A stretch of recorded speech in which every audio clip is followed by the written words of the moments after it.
I'll talk about the word conquistador. This is a word that exists in English and is spelled Conquistador. In English, the term has become specialized. It's the name of the Spanish conquerors of Latin America.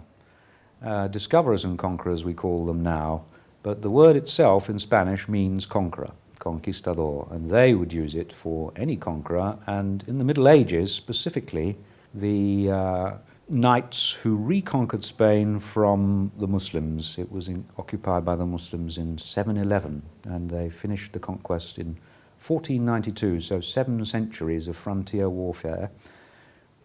In 1492, the same year as they conquered the last remnant of the Kingdom of Granada and expelled the Muslims from Spain, Christopher Columbus, the most incompetent navigator in the history of the world, bumped into the New World, which he called India. He thought it was where it was, and the Spanish word for the New World was Las Indias for many centuries. And the Spaniards acquired a new empire and exported the frontier warfare that they'd continued against Islam for 7 centuries to the conquest of that continent.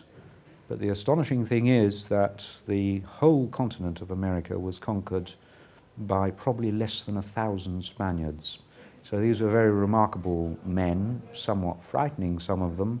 The most famous, Cortez, who discovered and conquered Mexico, encountering a civilization, the Aztecs, which was very warlike, and one would have been very surprised to hear it was going to be conquered as easily as it was by 200 men.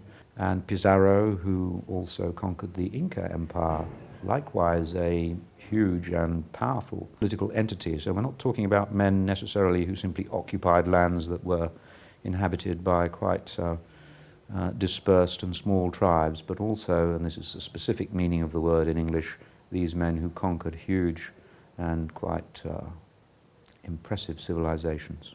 I think that conquistadors still have a kind of romance of adventure. If you write a book entitled The Conquistadors, as John Hammond did some 20, 30 years ago, it will become a bestseller. It won't be a book that is confined to the reading of experts. But obviously, within the academic community, the conquistadors are now regarded probably as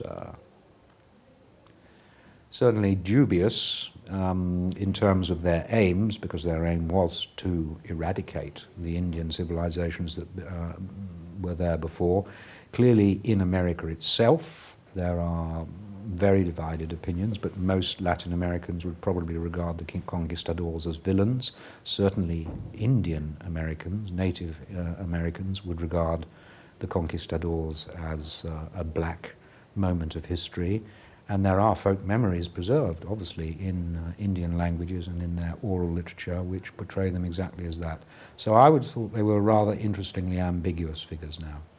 Mostly they were from Spain, and very many of them actually from quite a small part of Spain, a very remote and, at that time, very poor part of Spain called Extremadura, which means the hard edge, because it was one of the frontiers that was last conquered from the Muslims and remained rather empty.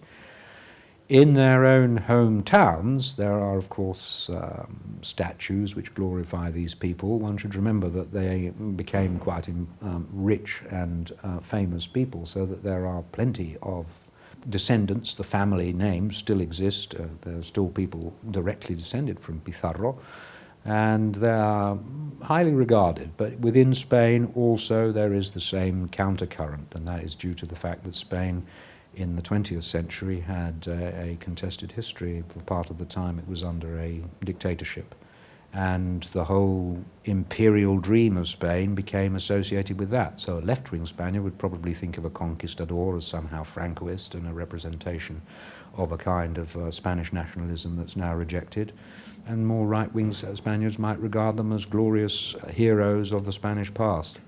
What is true is that they made Spain, at that time, by far the largest and most powerful empire that had ever been seen in the world.